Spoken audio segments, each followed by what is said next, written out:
Hello, my fellow seekers. Today we're going to talk about something that has been on my mind for quite some time, a couple of years actually.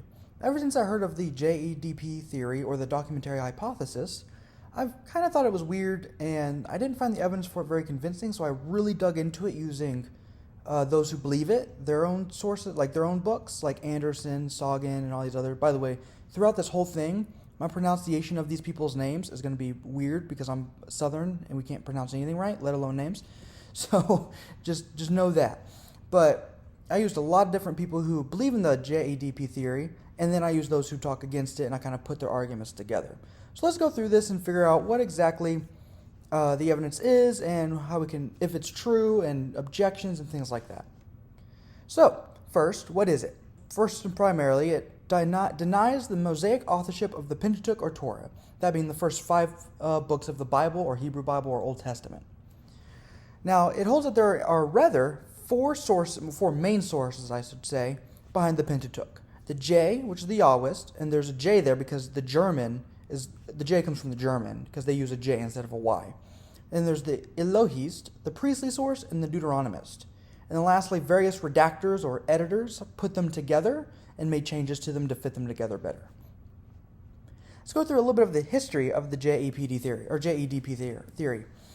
So it started in the 18th century with H.B. Witter and J. Astruc. Now, Astruc believed that Moses used notes to write Genesis. And what he thought was, and we'll get into this later, is that there's different names for God, so maybe there's different sources. And, of course, Astruc, as I said, believed, you know what, maybe Moses just used different notes, Next was the first, primary theory that came out was the fragmentary hypothesis, but that was pretty quickly rejected. Then there was the supplementary hypothesis, but that was also rejected. Though I want to note that Wilhelm M.L. DeWitt was a supporter of this, and he posited a threefold redaction of the Hexateuch, which has kind of remained a thing, the Hexateuch being the first 6 books, and that includes Joshua.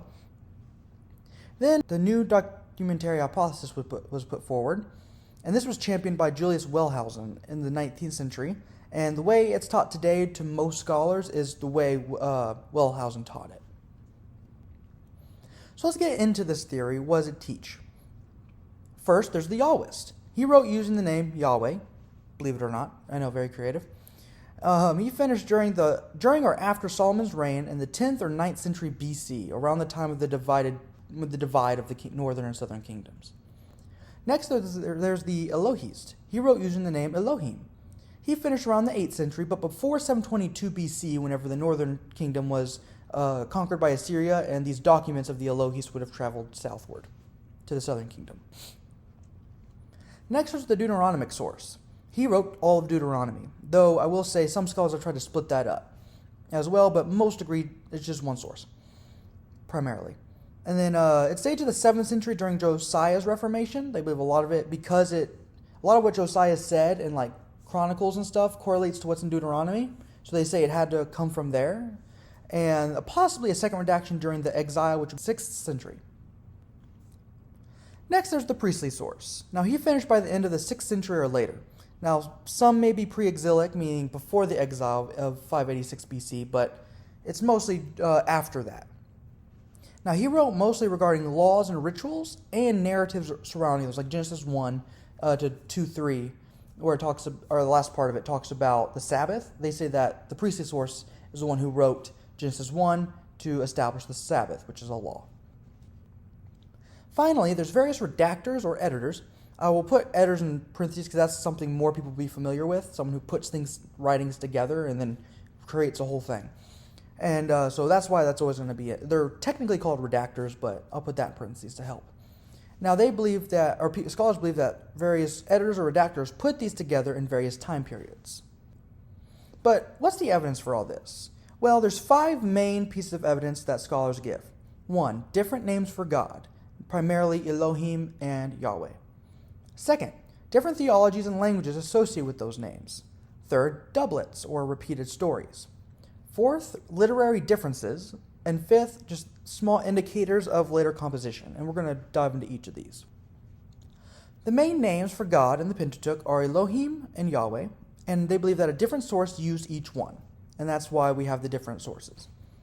Now, there's also linguistical and theological differences. So, for example, J, or the Yahwist, calls Sinai by the name Sinai, while E calls it Horeb. In J, the original inhabitants of Canaan are called Canaanites, while in E, they are called Amorites. The name of Moses' father-in-law is also different, in that it's Reuel in J, but Jethro in E. The Yahwist will have God talking to the patriarchs directly, while the Elohist uses intermediaries like angels or dreams. Now, E also has far more miraculous events than J, and E tries to solve theological issues. Next, there's doublets. The 2 or 3 main ones I hear about would be Genesis 1 and 2, which supposedly have contradictions with each other, and they're 2 different accounts of creation. Then there's Noah's flood. They say that there's differences in the same chapters. And they would argue that God telling Noah to bring 2 of every animal and 7 twos of every animal contradicts each other, and that those are 2 different sources. And also that it rained 40 days, but it also says it rained 150 days, which are 2 different sources being put together, albeit very badly if we can tell the difference like that. Lastly, there's Abraham saying that his wife is his sister, along with Isaac doing the same thing. This is found in Genesis 12, 20, and 26, and it's said by scholars that these are just repetitions of the same story that are told in different sources. Next, there's stylistic differences. So we can look at Genesis and Leviticus, which are completely different styles. And then we can also look at Genesis or even Exodus. So Genesis has narrative and then it has genealogies. And then you also look at Exodus. The first half is mostly narrative, and then you get the latter half, which is mostly law. And they would say those are 2 different styles, therefore 2 different authors. Then there's just the later day indications. There's the mention of Dan in the Pentateuch, which was only called Dan after Moses, according to Judges 18. 2 times we read, at that time the Canaanites were dwelling in the land. Those are both in Genesis. And they say that this indicates it was written at a time when Canaanites were not in the land. And I mean, I would agree. There are several places in the Pentateuch that uses the formula until this day. Now, some of these, like in Deuteronomy, are contemporaneous with Moses and contrasting a later time than the time of Moses, which would suggest it wasn't by Moses. Several passages describe places outside of Canaan as beyond the Jordan, which would describe someone living inside the Jordan, in Canaan, which cannot be written by Moses because he never entered the Promised Land. Now let's get into the objections to these things, and I have a lot of them. First, different names do not indicate different authors, just in general. Let's just use an example, 1 Corinthians. In 1 Corinthians, Paul calls Jesus Christ, Lord, and several more. So is there a C source and an L source? Well, what about when he uses it together, like Lord Jesus Christ? Is this a mixture of both sources? Or is it a whole new source? And let's not even mention the times he says Lord Jesus, Son, or Lord of Glory. Maybe there's all these other sources too. And then there's also the thousands of authors today that write systematic theologies and things about Jesus and stuff like that, and they use different names for God and Jesus all the time. But there's other reasons why different names for gods would be used. So they would combine names from different cultures. Look at the Romans. When they took over the Greeks, they found that the Greek gods and the Roman gods in mythology were actually very similar. So they called, I think, Ares Mars. They basically gave them 2 names, so that one was Greek, one was Roman. Sometimes a god was called something different in different places. Baal was called Elion in Ugarit, and in Tyre he was known as Melkart. And then, of course, in Israel he was known as Baal. The Quran also uses a variety of names for its monotheistic God, but we all know that that was all talking about the same God and not different. Titles also appear in the wrong spots. So in Genesis 22, 1-14 is considered to be E by many scholars, yet it uses the word Yahweh in verse 11 and 14. And then we got Genesis 18, 17, 22, considered to be E by many scholars, and yet uses Yahweh in the verse 21. Similar to this, various places in Genesis, God is called El Shaddai, or God Almighty. Now this is usually designated to the P source, the priestly source, which typically uses Elohim, but why not an El Shaddai source? This would an ES source of sorts. That would suggest that even these scholars who say the names show different sources, that actually these different sources can also use different names. So if they can use different names, why are we saying the whole thing just collapses after that? Now we're going to keep going because I have a few more objections. Just a couple. Sometimes authors, past and present, will use synonyms to avoid using the same word over and over again, called metonymy. So in Genesis 30, 23 to 24, there's actually a short poetical statement that uses two names for God in poetic parallelism. Sometimes this is done for emphasis as well, but a lot of times it's used to avoid metonymy. But I think one of the most important reasons here, and I think this will explain a lot, is that it can be used strategically. The names can. So for example, Paul calls Jesus Lord in 1 Corinthians 7:10 when talking about his commands, demonstrating his lordship. I think the same is true of the Pentateuch. So in Genesis 1, we see Elohim because he's creating and he's powerful, and Elohim denotes that as a word. And Genesis 2 uses Yahweh Elohim because it shows that God is a covenantal God and that he's a powerful God because he's still creating things, but he also makes a covenant with Adam. Now let's look at the theological and linguistic differences. Now, I would say the strategic use of different titles and names for God also explain the different theologies. First of all, they're not different theologies, they're different emphases. Now, the author of the Torah could use a title that correlates to the passage he is writing, and we're going to get into a little bit what even those who believe in the JEDP theory say about this. But there's some of these examples are just too not good. So, for example, Horeb and Sinai. The data is just not good. It's like there's not enough data to really make a decision. The word Horeb is only used 3 times in the first 4 books of the Bible, all in Exodus. 3 times is not enough to make a distinctive decision on that. And Sinai is used nearly 30 times in Exodus, Leviticus, and Numbers. And I would say the same is true for Jethro and Reuel, which you can count on one hand how many times either of those names are used. Now, the division of the Pentateuch is usually done because of subject matter. For example, P is genealogy, E is biographical, etc. Therefore, obviously, the theology and subject matter will match proposed theories if you're matching the proposed theories you're dividing it according to the subject matter. So I think that's almost kind of like arguing in a circle. And second, an author will change vocabulary and style even, depending on subject matter. Here's the thing that got me the most, though. Not even adherents to the documentary hypothesis consider this idea foolproof, the theological and linguistic differences. I have a long quote from Eisfeld, but I'm going to skip to the bottom, which says, hence the argument based upon the sameness of spiritual level and the individual sources must be used with caution. There's also Anderson. Both of these, of course, agree with the documentary hypothesis. And he says, admittedly, they must be judiciously applied. An author's style will vary considerably according to his subject, and may well be appreciably modified during the course of his life. Again, an author may, on occasion, deliberately assume a style appropriate to the period about which he is writing. Now let's go into doublets. Many doublets can just simply be explained easily. For example, Genesis 1 and Genesis 2, they serve different purposes. Genesis 1, as pointed out by Gordon Wenham and other scholars, is elevated prose. So it's not exactly a literal account of what happened, despite what a lot of young earth creationists would like to say. I was a young earth creationist for a while. I go back and forth nowadays, but in any case, I don't take Genesis 1 as literal. But Genesis 2 is a focus on the creation of man. So we have an elevated prose that tries to make a stylistic chronology of things, and then we look at the different creation account, quote unquote, but it's really just an emphasis on man. And that's why I would argue that there's not contradictions between Genesis 1 and Genesis 2, because one is poetical and one's not. And so it'd be hard to really say there's definite contradictions. Now the flood narrative. For the flood, or for the number of animals, God said one thing first and then just clarified at a later point. Notice that both accounts have 2 of each, just like God clarifies he wants 7 twos of clean animals. So I think he's just clarifying something he said, or maybe even a better one would be that he was just giving basic instructions, and then at a later point he gave more detail. And these are actually traditional. A lot of Christians throughout history have said this. And then about the days of rain, that's just wrong. So Genesis 7:12 certainly says it rained for 40 days, yes. But Genesis 7:24 does not say it rained for 150 days, just that the waters quote-unquote prevailed on the earth for 150 days. Now the Hebrew word there simply means the water was upon the earth, probably saying it had not receded yet and it was just on the earth for 150 days. That's probably all it's saying. Now for Abraham, how many of us have made the same mistake multiple times?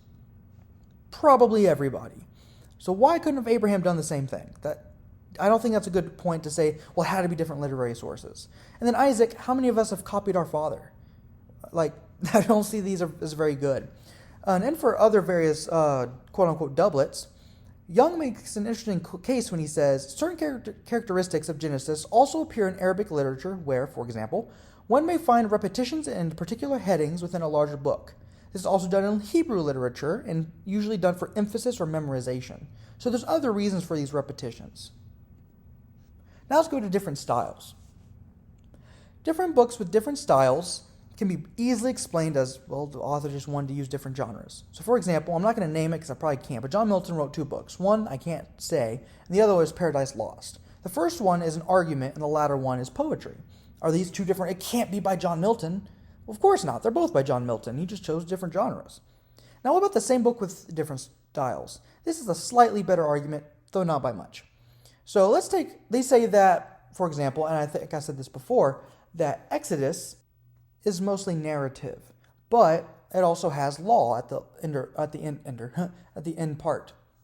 And then they also say Genesis is mostly narrative, but it has like Genesis 1, which is a different style, and then there's also the genealogies and things like that. But let's look at other books. So it's like the Gospel of John, which is very large sections of prose, and then also narrative. Did the prose section have one author and the narrative another?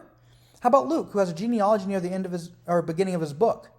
Well, actually, this is an interesting case because Luke almost just randomly gives a genealogy. It doesn't really fit. He starts talking about, he's past the birth of Jesus, and then he talks about the genealogy, which is weird. But does the genealogy need one author and Luke and everything else in Luke need a different author? Of course not. What about Matthew? Same thing. And even Paul breaks into a hymn in Philippians 2, 6-11. Does the hymn need to be interpolated later or by a different sort? No. All that is kind of ridiculous. And then there's also the objections just to the later dates, which is the fact that they're all explanatory and clarification glosses. These could easily have been later scribal additions, which we know that the scribes did do this, like in the New Testament and in the Old Testament, where they updated place names. I think they could easily be trying to clarify and help the reader along as they read. Now, what's the evidence for a single author? Well, first of all, Occam's razor. All things being equal, the simplest explanation is the best explanation. In this case, the best explanation, all things are equal because there's not really any good evidence for multiple authorship. Therefore, we should assume there was just one. But there's also negative or positive evidence against the JEDP theory. Now, scholars not only disagree on what source J, D, or P goes where, but they actually debate additional sources like H, B, S, K, and L and N. And we'll see L/N in a second. Now, I'll only deal with the J, E, D, and P sources. Now, let's just give some examples of this. Let's look at Genesis, just Genesis by itself. This is the J source according to 3 different scholars. And by the way, I'm not cherry picking or anything. I literally pulled out 3 different scholars and then just wrote those down. The ones that have lists of what source goes where. And I just wrote them down. These are the first 3 I found. And so you'll see that if you pause right here, you'll see that they differ. They have something similar, but then they differ on a lot of stuff. In fact, Selin or Forer actually adds an N source or L source, depending on who you ask. Some you call it L source, some call it N source. But in any case, they added an additional source. Now let's look at E in Genesis. You'll see that Selin and Forer and Galtwald are like 3 times to 4 times longer than Soggin's. So I think there's a pretty good case that they all disagree with each other. And I think that's important because, well, we'll get into that in a second. Let's go into some more examples. In 1924, Max Lohr virtually denied the existence of P, the priestly source in general, while others accepted it. Volz and Rudolph questioned the existence of E as a source and proposing those passages which have been assigned to E as a secondary gloss to the basic J narratives. Friedrich Bleek denied E as an independent source and said it was a redactor adding his thoughts to J, which is kind of the same thing. But a scholar named Hermann Hupfield emphasized a final redactor or editor who made changes to the document and that made some J portions look more like E and vice versa, and Eisfeld agrees. Winham, who is about to quote as very important, Winham does not believe in E, but rather that there was P and that J reworked P. In fact, when discussing all this, Gordon Winham in his commentary on Genesis says, quote, "This situation is one in which there is no king in Old Testament scholarship. Everyone is doing what is right in his own eyes." So why does this matter? What's the point of pointing out all these differences? Well, if the professional scholars cannot seem to see a difference between the texts and where to assign them, who's to say there's a difference in the first place? In fact, since there are places that look like J but they're an E, and E looks like J. They have to propose a redactor who made them look more like each other. But that could be used as evidence that there was no different sources in the first place. I think that's a far better parsimonious explanation. Now, there's also positive evidence for single authorship. In 1985, Raday and Shore published a work called Genesis and Authorship Study in Computer-Assisted Statistical Linguistics. A lot of big words. They led a research team of people who had a variety of beliefs and motivations. The authors analyzed over 20,500 words, gathering 9 pieces of information from them, most of said information being grammatical, and then considered various variables. After all this consideration, and running a computer analysis on the book of Genesis, they concluded that, quote, with all due respect to the illustrious documentarians in the past and present, there is massive evidence that the pre-biblical triplicity of Genesis, which their line of thought postulates to have been worked over by late and gifted editor into a trinity, is actually a unity. To put in simpler terms, they say, performed in rigorous laboratory conditions, they proclaim that Wellhausen's tripartition of Genesis into J, E, and P is of high improbability. Now this is important because they put it in a computer which is neutral, unlike the scholars who are looking at it who are biased. Because we're all biased. We all have bias. I have bias. The conservatives have bias. The liberals have bias. The computer doesn't. And so they were able to minimize the biases, and they came out to the conclusion that there was only one source. Lastly, we'll talk about manuscript evidence. I don't think this is the strongest because it was from so long ago, but it is important to point out that there are 0 manuscripts for J, E, D, or P. There are no broken up pieces of the Pentateuch manuscripturally. And on the contrary, all manuscripts are complete, or at least not broken up in the ways that the theorists would have us believe. So after all this, we know that there's one author. But who was this author? Do we just throw up our hands and say, well, there must have been no author? Or not no author, but we can't know who the author was. I don't think so. Let's look at what it records. It records creation to Moses' last speech before the Canaanites conquer Canaan. So it must have been completed, though not necessarily started, after that. Now, internal considerations will point us to the Exodus, or at least most of it being written during the Exodus. See, the author of Genesis and Exodus shows thorough acquaintance with Egypt, as one would expect of a participant in Exodus. And there's a lot of examples of this that Archer gives, Gleason Archer, whose scholarship I will be relying on here. There are many examples, such as On being the native name for Heliopolis, the name Pithom, meaning the gift of Ra, and the name Moses, which is actually more Egyptian than Hebrew. Now, the author also has great knowledge of Egyptian words, more than any other Old Testament book. For example, different weights and measures, such as a zeret, or translated a span, or a hin, which is about 5 quarts, and several others. There's also flora and fauna, which are correctly distinguished. The skins used in the outer coverings of the tabernacle were to be the takash skins. The takash being an animal that is found in the seas adjacent to Egypt and Sinai, but foreign to Palestine.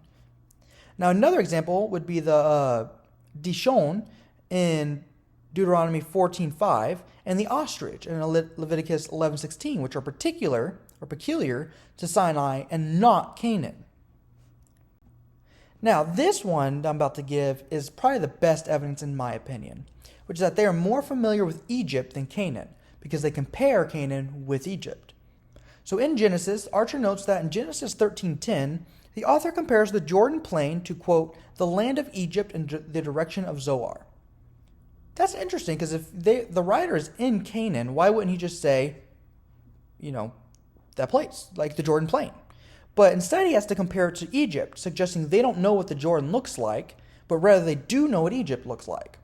This is also done in Numbers 13:22, in which it describes Hebron by explaining that Hebron was built 7 years before Zoan in Egypt, once again showing familiarity with Egypt and not Canaan. So who was the author? Had to be an Israelite, because they're the only ones who were interested in Israelite history. In the Exodus, who could read and write. That's the basics. But what about Moses? Well, he's traditionally called the author, including by Jesus, by the way, Mark 12:26.